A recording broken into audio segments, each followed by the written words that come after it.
বিধায়ক ৰূপজ্যোতি কৰ্মী ডাঙৰীয়া আপুনি কি গুণ্ডা হৈ গল নেকি হা আপুনি বিধায়ক হৈ ইমান আপোনাৰ দম আপুনি বিধানসভাৰ ভিতৰত আমাৰ ৰাইজৰ টকাৰে দৰমহা লৈ আমাৰ টেক্সৰ পইচাৰে দৰমহা লৈ টেক্সৰ পইচাৰে হা সুবিধা লৈ আপুনি আমাৰ কথা চিন্তা নকৰি আমাৰ অসমৰ উন্নয়নৰ কথা চিন্তা নকৰি বিধানসভাত আপুনি গুণ্ডাগিৰি আৰম্ভ কৰিছে চেয়াৰম্যান আলীক আপুনি মাৰিবলৈ গৈছে আপুনি সংবিধানৰ নামত সাংবিধানিক পদত থাকি আপুনি কি ড্ৰামা কৰিবলৈ আহিছে কি ড্ৰামা কৰিবলৈ আহিছে মুখ্যমন্ত্ৰী হিমন্ত বিশ্ব শৰ্মা ডাঙৰীয়া আপোনাৰ বিজেপিৰ বিধায়কজনক শান্ত কৰাওক আমি পইচা দিও আপোনাক মুখ্যমন্ত্ৰী হিমন্ত বিশ্ব শৰ্মা ডাঙৰীয়া আপুনি পাহৰি নাযাব আমাৰ ৰাইজৰ অসমৰ জনতাৰ টকাৰে আপুনি দৰমহা লয় অসমখন চলাই আছে আপুনি আপোনাৰ চৰকাৰে কিমান টকা ঋণ লৈছে প্ৰতি বছৰে 16,000 কোটি টকাৰ সুদ দিব লাগে কাৰ পৰা পাই আছে সুদৰ পইচাখিনি আমাৰ পৰা লৈ আছে গতিকে বিধানসভাত ভালকে আলোচনা হ'ব লাগে তাকে নকৰি বিধানসভাত একেবাৰে ড্ৰামা চলি থাকে ড্ৰামা আজি দেখা পালো বিধায়ক ৰূপজ্যোতি কৰ্মীয়ে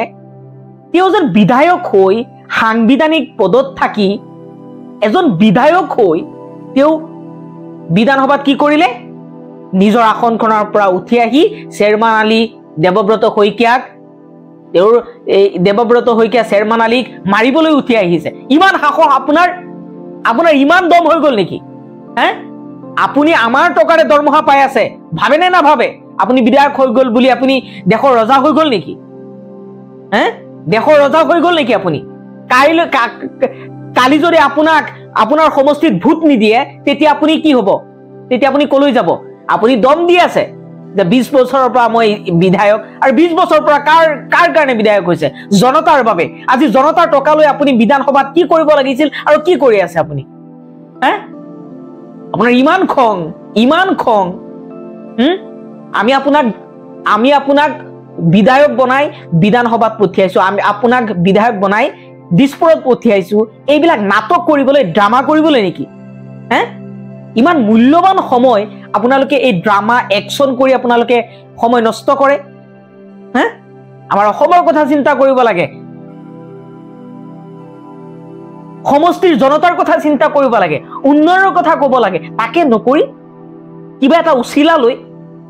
ড্ৰামা হৈ গল ড্ৰামাৰটো এটা সীমা থাকে সীমাটো চেৰাই গল আপুনি ৰূপজ্যোতি কৰ্মী ডাঙৰীয়া আপুনি কি ভাবিছে নিজকে বিধায়ক হৈ গল বুলি আপুনি ৰজা সৰ্বা হৈ গল আপোনাৰ কথাত বিধানসভাৰ মানুহ উঠিব বহিব বিধানসভাত সবে আপোনাৰ কথা মানি লব নো নেভাৰ ৰূপজ্যোতি কৰ্মী ডাঙৰীয়া চাওক আপুনি বিধায়ক আৰু আমি জনতা আপুনিও এজন সাংবিধানিক পদত থাকে গতিকে এজন বিধায়কৰ যি চৰিত্ৰ হ'ব লাগে এজন বিধায়কে যেনেকৈ কথা ক'ব লাগে বিধায়কৰ যিখিনি দায়িত্ব আছে বিধানসভাত বহি যিখিনি দায়িত্ব আছে যেনেকৈ থাকিব লাগে শিষ্টাচাৰ শিকি লওক বিধানসভাৰ ভিতৰত গৈ নাটক আৰম্ভ কৰিছে আপোনালোকৰ নাটক চাবলৈ আমি কি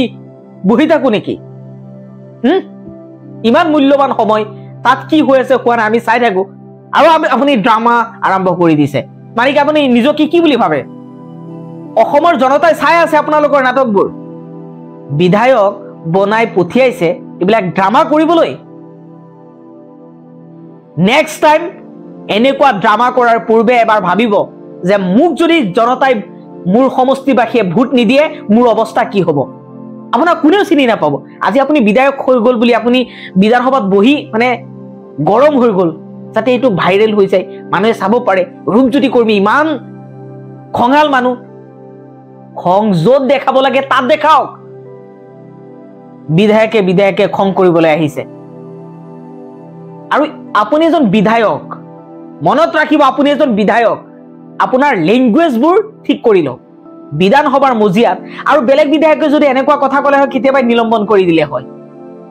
কিন্তু আপুনি বিজেপি বিধায়ক হোৱাৰ কাৰণে আপোনাক নিলম্বন কৰা নাই অখিল গগৈ কেইবাবাৰো নিলম্বন কৰা হৈছে তেওঁতো এনেকুৱা ধৰণৰ আপোনাৰ থাৰ্ড ক্লাছ কথা কোৱা নাই থাৰ্ড ক্লাছ এনেকুৱা ধৰণৰ ল্যাঙ্গুৱেজ ব্যৱহাৰ কৰা নাই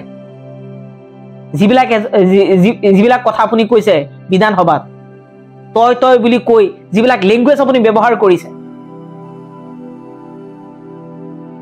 গতিকে অসমৰ জনতাই আপোনালোকৰ পৰা এইখিনি আশা কৰা নাছিল। মনত ৰাখিব, সময় এবাৰ নহয় বাৰে বাৰে আহে, আৰু ক্ষমতাটো কাৰ হাতত বুজি ল'ব। এইবিলাক নাটক নকৰিব। ভালকে বিধানসভাত গৈছে, কাম কৰক, আমাৰ অসমৰ উন্নয়নৰ কথা ভাবক, সমষ্টিৰ উন্নয়নৰ কথা ভাবক, প্ৰত্যেক দুখীয়া মানুহৰ কথা ভাবক, তেতিয়াহে আপোনালোকক ভাল পাব। গতিকে অনুৰোধ কৰিছো, এইবিলাক নাটক বিধানসভাত বহি নকৰিব, যাতে অসমৰ মানুহে চাব পাৰে, যাতে অসমৰ মানুহে চাই আপোনালোকক চি নকৰে। গম পাইছেনে? এইখিনিয়ে ক'লো। ধন্যবাদ।